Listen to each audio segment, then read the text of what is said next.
예, 오늘 이제 부처님의 말씀은 반야경에 있는 말씀이네요. 반야경. 한번 읽어보겠습니다. 오늘 하루를 여는 오늘의 부처님 말씀 제 24번째. 사람들로부터 멀리 떨어져서 홀로 숲속에 사는 것은 진정한 운둔이 아니다. 진정한 운둔이란 좋고 싫음의 분별로부터 자유로워지는 것이다. 반야경. 예, 딱 듣는 순간 고개가 끄덕끄덕해지죠. 개압이 딱 되지요. 이걸 딱 듣는 순간 고개가 끄덕끄덕해지지 않으면은, 개압이 되지 않으면은 내 마음이 지금 견해, 올바른 견해에 있지 않는 거예요. 정사유, 올바른 사유를 하고 있지 않는 거예요. 특히 스님들, 불자들, 수행자들이 사람들로부터 멀리 떨어져서 홀로의 숲속에 사는 것이 진정한 은둔이 아니다 이러잖아요. 근데 우리 수행자들이 사람들로부터 멀리 떨어져서 숲속에서 혼자 사는 거, 이걸 수행이라고 착각을 한다는 사람들이 많다는 것이지. 이걸 수행이라고. 그러니까 이제 세속 사람들도 그렇고 이 스님들도 그러시고 하는 얘기가 이제 그런 얘기들이지. 불수토용. 어제 우리가 봤죠? 일주일 전에 마조 스님의 불수토용. 돈은 닦을 필요가 없다. 비난을 받는 게 지금 그런 것을 비난을 하는 거야 지금. 숲속에 혼자 들어가서 사는 거. 숲속에서 사람들하고 다 인연 끊고, 세속하고 인연을 끊고, 혼자 숲속에서 굶어가면서, 추위에 떨어가면서, 더위에 땀 흘려가면서, 안 먹고 안 자고 혼자 그렇게 숲속에서 살아가는 걸 수행이라고, 수행, 도라고 착각을 하는 사람들이 너무 많아요. 그게 정견을 가지고 정사유를 가지고 산속에 들어가서 혼자 수행을 하는 거하고, 정견도 없이 정사유도 없이 그냥 막연하게 자기 생각이나 아니면 세속이 싫어서, 사람이 싫어서 도망가가지고 산속에서 그냥 혼자 사는 게 좋고 편하고, 다른 사람들하고 다른 대중들하고 섞여 사는 게 불편해서 산속에 들어가서 사는 스님들, 수행자들, 불자들, 이거는 바로 마군이야. 마군이. 병든 거예요. 병이 든 거예요. 그거를 지적을 하고 그거를 비난을 하는 거예요. 그거를 비판을 하는 것이고, 아무 무용하다는 게 무용. 세상에 도움이 안 돼. 세상에 혼자 그냥 그렇게 살아가는 거지. 그건 일종의 이제 병이야. 병. 정신병이든지 마음병이든지 병이요. 병. 그런 사람들이 많아요. 스님들 중에도 많아요. 그런 사람들이. 대중들하고 섞이지도 못하고, 다른 사람과 살지도, 함께 어울려 못 살고, 정신적으로 문제가 있고, 정신적으로 문제가 있어요. 말을 하는 거나 행동하는 거나 이게 정상적인 평균치가 아니야. 그런 게 그냥 도피지. 도피로 그냥 혼자 산소 가서 그래 사는 거야. 그걸 마치 수행을 잘하는 것처럼, 마치 그것이 정진을 잘한 것처럼 혼자 스스로도 착각을 하고, 스스로도 속고, 대중도 속이고, 세상을 속이는 거예요. 그거는. 근데 대중들은 다 알아. 저 스님이 정상적이 않은 스님이라는 것을. 저 사람이 정상적이 않다는 걸. 혼자 살아도 정상적인 사고방식, 정견을 가지고, 올바른 몸가짐을 가지고 올바르게 살아가는 사람을 혼자 살아도, 저 스님은 훌륭한 수행자 스님, 저 수행자는 훌륭한 수행자, 저분은 훌륭한 불자, 다 이렇게 알아요. 정상적이지. 근데 그렇지 않아요. 사람들로부터 멀리 떨어져서 홀로 숲속에 사는 것은 진정한 은둔이 아니라고 이야기하잖아요. 경전에 말해서. 이건 뭐예요? 앞전에 말씀드린 것처럼 그런 10가지 마음을 버리고, 세속 속에 살아도 10가지 옳지 않은 마음, 탐진치의 마음을 버리고 세속에 사는 게 은둔의 삶이에요. 세속 사람들과 세속이라는 게 뭐냐면은 저 같은 경우는 출가를 했지만은 출가를 해서 지금 사람들 속에 세속에도 어울려 살잖아요. 이 어울려 사는 게 세속이라니까. 이 사바세계가 세속이야. 사바세계가. 사바세계를 벗어나서 뭔 다른 세계를 가겠다니까 스스로가 자결을 하고 스님들도 선방이 스님들께서도 스스로 자결을 해. 이 생에서는 내가 공부를 뭐 더 이상 못하겠다는 둥 다음 생에 스님의 몸을 받고 와서 다음 생에 다시 공부를 하겠다고 해서 스스로 자결을 해요. 그거야말로 어리석은 생각이 아닐 수가 없어요. 그거야말로. 다음 생에 자기 스스로가 사람 몸으로 다시 오겠다는 것을 뭘로 보장을 하고 지금 이렇게 금생의 이 나약한 마음, 금생의 삐뚤어진 마음은 원인을 잘못 심었는데 이 원인을 잘못된 심어놓은 원인이 결과가 좋은 결과로 오겠어요? 좋은 결과로. 그거야말로 정말 무지한 거야. 스스로가 목숨 끊는 것처럼. 특히 수행자가, 불교 수행자가 특히 그걸 스스로가 목숨을 끊고 다음 생을 그거는 어리석어도 정말 어리석은 거예요. 무지도 그렇게 무지한 건 없어요. 그러니까 전생이네 다음 생이네 이런 걸 함부로 이야기하면 안 돼. 함부로 이야기하는 게 아니에요.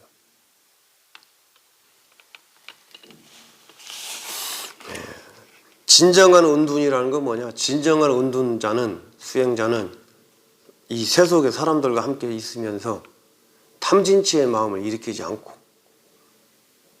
바른 정견을 가지고 바른 사유를 하고 바른 말을 하고 바른 직업을, 스님들은 뭐 직업이 없지만 생계수단이, 이 스님들이 생계수단 아니잖아요.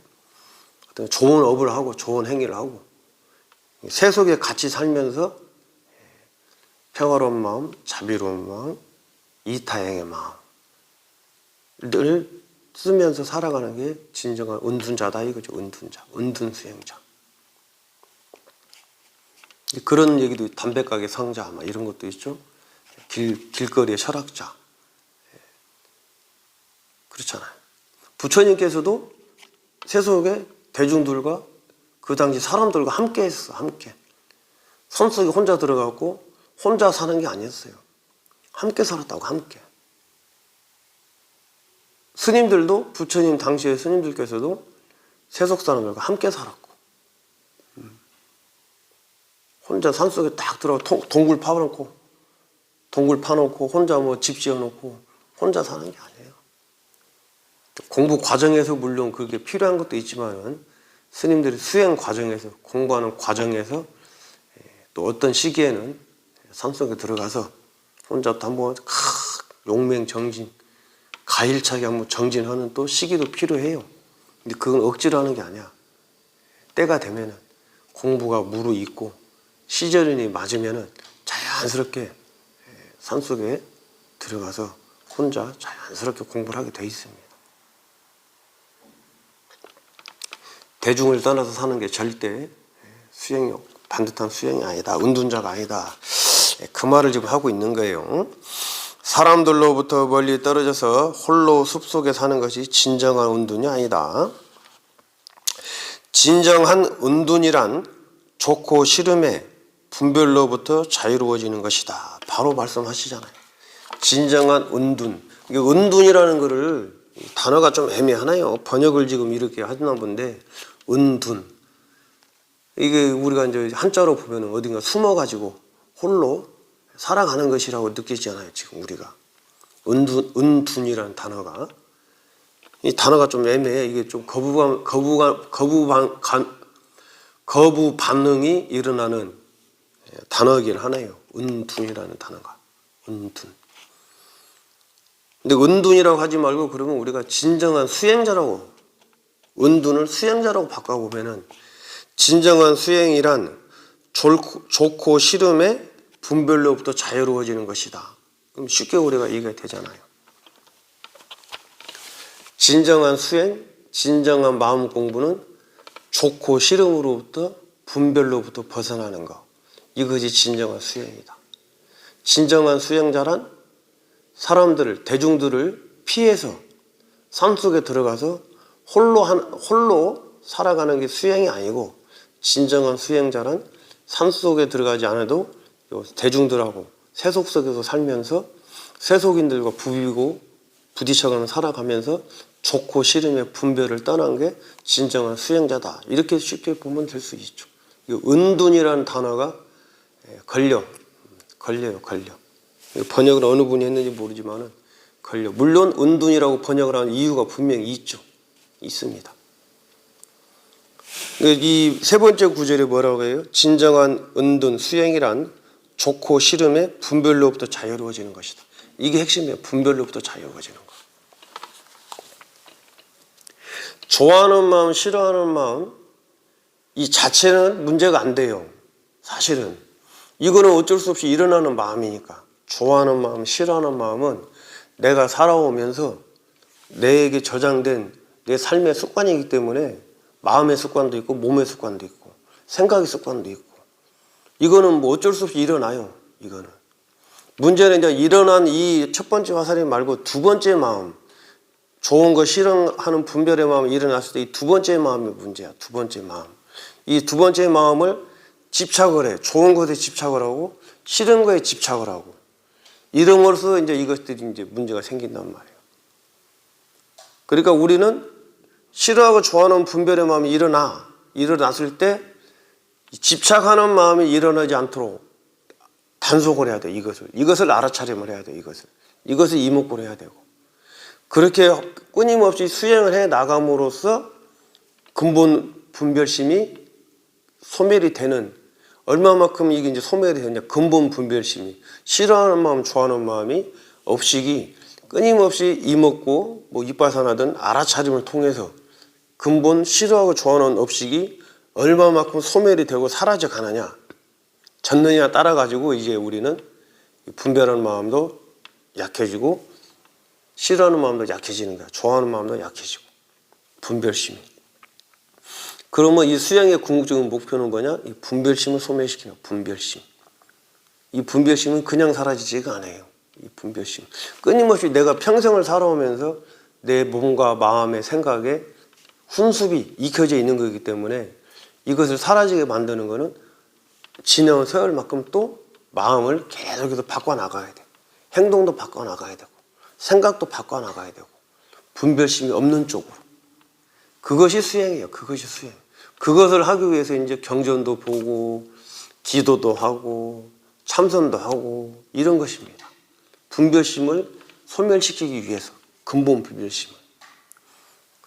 그 분별심이 완전히 소멸되기 전까지는 우리는 다 분별심이 일어납니다. 싫어하는 거 좋아하는 거. 싫어하는 좋아하는 게 일어났을 때 집착을 하지 마세요. 집착을.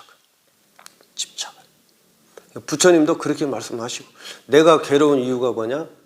내가 싫어하는 게 있고 좋아하는 게 있어. 싫어하는 게 있고 좋아하는 게 있으면은 싫어하고 좋아하는 만큼만 싫어하고 좋아해야 되는데 그렇지 않고 싫어하는 것은 과하게 싫어하게 그러니까 아까 말씀드린 대로 싫어하는 사람은 인연을 끊고 절연을 하고 그 싫어하는 사람에게 원한간을 복수심을 심어주는 거예요. 싫어하는구나 그러면은 그분하고 마주치고 대화를 하고 상대는 하지만은 그분의 싫어하는 행동을 내가 하지 않는 거예요. 싫어하는 행동을. 싫어하는 말을 하지 않고. 될 수 있으면 또 인연을 끊는 게 아니고 될 수 있으면 마주칠 일이 있으면은 약간 좀 한 발 떨어져서 마주치고 끊는 게 아니고 인연을 끊어버림으로써 그 싫어하는 사람은 나에게 원한과 복수심을 갖게 돼요. 나에게 또 좋지 않은 생각을 갖게 되고 이게 바로 과하게 싫어한다는 것이 이것이 바로 싫어하고 좋아하는 건 분명히 있는데 부처님 말씀은 그거단 말이에요. 과하게 싫어하는 거 과하게 집착하는 것도 내가 좋아하는 사람이라 해서 내가 좋아하는 거라 해서 너무 좋아하고 집착을 해. 그럼으로써 그게 또 내 마음대로 안 되니까 상처를 받고 소유를 하려고 하고 그것을 내 마음대로 하려고 하고 그래서 갈등이 생기고 이걸 이야기해요. 이걸 부처님의 근본 가르침은 딱 두 가지야. 두 가지. 이 두 가지가 바로 정견이야. 정견. 아니 무명이야. 무명. 바르지 않는 생각이고 무지란 말이에요. 이 두 가지 마음이. 과하게 싫어하는 마음, 과하게 좋아하는 마음. 그것을 이제 우리가 수행을 통해서 이런 것들을 소멸시켜야 된다는 거지. 이런 것들을 빛바래게 해야 돼. 빛바래지게. 빛바램이 있죠. 빛바램. 뭔가 안개가 꽉 꼈는데 그래서 오리무중 아무것도 보이지 않는 안개 속에서 햇빛이 해가 뜨고 기온이 올라가고 환경이 바뀜으로써 안개가 싹 사라지잖아요. 이게 수행이 아니에요. 혼자 산속에 들어가가지고 혼자 사는 게 수행이 아니고, 그거는 도피야, 도피. 회피, 도피. 그러니까 스님들을 잘못 오해를 하시는 게, 이제 스님들이 출가를 하는 게 세속에서 못 살아서 도망친 사람들, 회피하는 사람들, 이렇게 생각을 하거든요. 그렇지 않아요. 대부분의 스님들은 다 세속인들 못지않게 능력이 있는 분들도 많고, 평범한 사람들이에요. 대부분의 스님들이 다. 단지 출가를 했다는 건 뭐냐면 세속적인 삶을 이제 다른 삶을 살아가는 것이죠. 직장이 없고, 또 옷 입는 거, 머리 스타일, 먹는 거, 자는 거, 이런 또 이 생활을 보내는 거, 시간을 보내는 것들, 삶의 방식이 다를 뿐이지, 삶의 방식이 다르기 때문에 세속적인 사람들, 보통적인 사람들은 가정을 꾸미고 직장을 다니고 또 옷이고 머리고 음식이고 잠자리고, 다 세속적인 사람들은 편안함을 추구하며 살아가잖아요. 편안함 쪽을. 근데 이제 우리 스님들은 탈세속, 출가하는 사람들은 이제 그런 것들에 대해서 불편함 쪽, 그건 이제 출가라 그래. 출가. 산속에 숨어 사는 게 출가가 아니고. 요즘은 그래서 많은 젊은 스님들, 또 저도 그렇고, 도심에 내려와서 세속 사람들과 함께 어울려 가면서 서로 교류도 하고, 서로 또 나누기도 하고, 서로 또 탁마도 하고, 이렇게 살아갑니다. 요즘이 아니고 원래 그게 불교의 스님들의 수행 방법이 맞아요. 그리고 또 일정한 기간은 또 산속에 들어가서 대중 스님들하고 또 함께 모여서 수행을 하고, 저도 이제 5월 9일 날 안거를 들어가겠지만은, 그러한 3개월 정진해서 정진한 또 정진력을 가지고 또 나와서 또 함께 내가 공부한 만큼, 내가 아는 만큼 듣고, 아는 만큼 보이고, 아는 만큼 느끼고 그런다 그러죠. 내가 아는 만큼 또 안내해드리고, 제가 부족한 것은 또 다른 훌륭한 스님들 찾아보고 그 스님들에게 또 배우시고 공부하시고, 이렇게 서로가 다 조화롭게 운영이 되는 거예요. 인생도 조화롭게 운영이 되고, 우주도 조화롭게 운영이 되고, 모든 생명체가 다 그렇게 조화롭게 함께 어울려서 가는 것입니다. 특별하게 잘난 거 없고 특별하게 모자란 거 없어요. 우리는 그런 생각을 많이 해요. 나는 모자란 사람, 부족한 사람, 나는 잘난 사람, 나는 대단한 사람. 없습니다. 그런 거 없어요. 현상적으로 우리가 그렇게 보는 거지. 축구팀을 보면은 축구에서 공격수도 필요하고 수비수도 필요하고 미드필더도 필요하고 골키퍼도 필요하고, 골키퍼는 골을 못 넣고 그 골문 앞에 가만히 서 있는 것 같아도 골키퍼가 다 이 선수들, 수비 선수들 간격이고 수비 나가고 들어오고 다 경기를 조율을 합니다. 골키퍼가. 그 11명이 자기 포지션이 있어야만이 한 팀이 운영이 되지 않겠어요?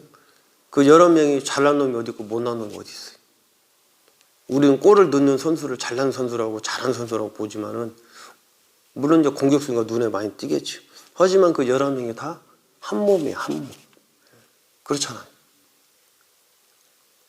이 안에 있는 건물에 기둥이고 벽이고 천장이고 방바닥이고 다 한 몸이라고, 한 몸. 뭐 하나 잘난 게 없어요. 모자란 것도 없고. 저 기둥에다가 금칠을 해놨다 해도 저 기둥이 훌륭하고 잘났느냐? 그렇지 않아요. 이 벽에 아무것도 안 해놨지만은 이 벽에 먹물을 실어놨다 해서 이 벽이 뭔가 부족하고 못나느냐? 그래 아니에요. 이 벽이 없으면 이 건물이 저 기둥도 금칠하는 기둥도 존재할 수가 없어. 서로 같이 사는 거예요. 서로. 단지 이제 쓰는 용이 쓰임이 다를 뿐이죠. 쓰임이 맡은 바 역할이 다르고 맡은 바 능력이 다르기 때문에 쓰임이 다를 뿐이지 다 한 몸이에요. 한 몸. 이걸 알면은 이제 이 불법을 아는 거죠. 이걸 알면. 그래서 이제 일심동체라 그런 거, 동체대비라 그런 것이고, 이걸 알면은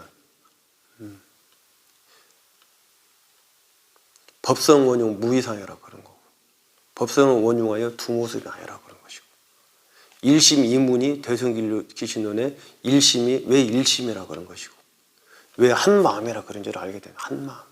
이 한 마음이 다 온 우주라는 걸 알게 되는 겁니다. 그래서 제가 이게 말이 발음도 안 좋고 말도 빠르고 그래서 잘 못 알아들으실 거예요 아마. 그래서 예전에 저도 전설로만 들었지만 성철 스님, 성철 큰 스님의 말씀에 비하면 저는 그래도 말이 느린 편이죠. 해자 국자 석종사의 해자 국자 큰 스님, 이제 제가 법은사로 모시는 스님이신데, 법은사라는 거는 이제 법을 제가 배우고 또 믿고 따르는 은사를 법은사라 그래요. 출가 은사는 저를 이제 출가 제자로 맞아들여서 스님을 만들어 주신 분이 출가 은사고, 출가 은사 스님이시고, 법은사 스님은 제가 이제 믿고 따르는, 법을 믿고 따르는 또 스님이 법은사예요. 출가 은사 스님하고 법은사 스님하고 한 분으로 갈 수도 있고, 한 분으로